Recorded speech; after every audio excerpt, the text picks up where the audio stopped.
Nouveau projet et belle réussite pour cet apéro Patrimoine 44. Tant de rencontres s'adressant à tous les acteurs et les passionnés d'art et patrimoine. L'ambition est de réunir les amoureux du patrimoine riches de leur passion et de leur savoir. Et c'est près de 40 passionnés qui se sont retrouvés au château de Goulaine pour créer des liens.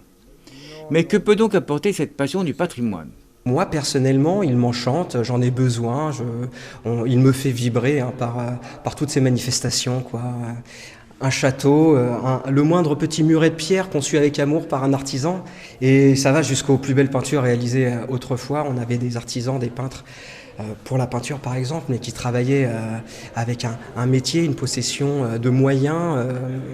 C'est leur artisanat et qui a été appris par un savoir-faire acquis sur des générations. Donc ça a donné lieu quand même à des chefs-d'œuvre, à des miracles. Je trouve. Donc moi c'est ça qui me touche et j'y vois des trésors qu'il faut préserver. Donc réunir toutes les forces vives du patrimoine en local, ça permet aussi d'en parler, de se donner de l'énergie, de persévérer dans nos voies et puis défendre, valoriser ce patrimoine. Ouais. Et on dit toujours que les vieilles pierres, notamment les châteaux, ont de l'âme. Est-ce que c'est vrai ? Ah, complètement. Je dis même, plus il se passe de choses dans un lieu de patrimoine, plus on recharge justement les murs qui sont épais, qui sont comme des disques durs et qui accumulent des histoires.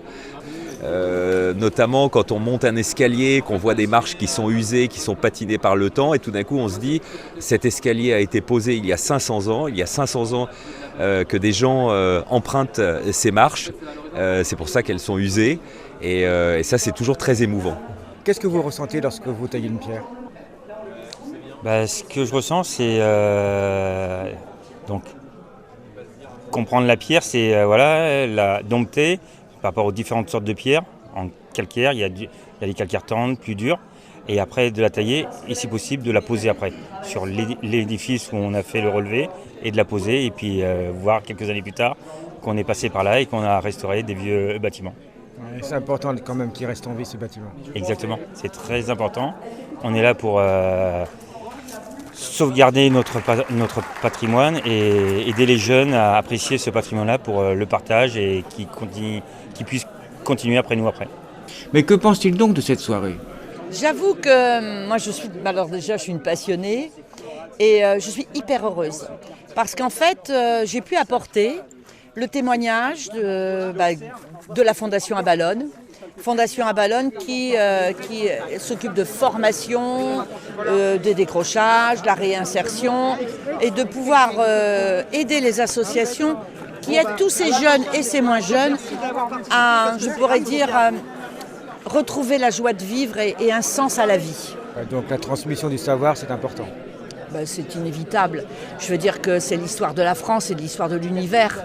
Tailleur de pierre, quand on parle des pyramides et on parle de la nuit des temps, de tous ces compagnonnages, ce patrimoine français. Tout à l'heure, on avait les joailliers, on avait tellement d'artisans qui se sont exprimés avec leur passion.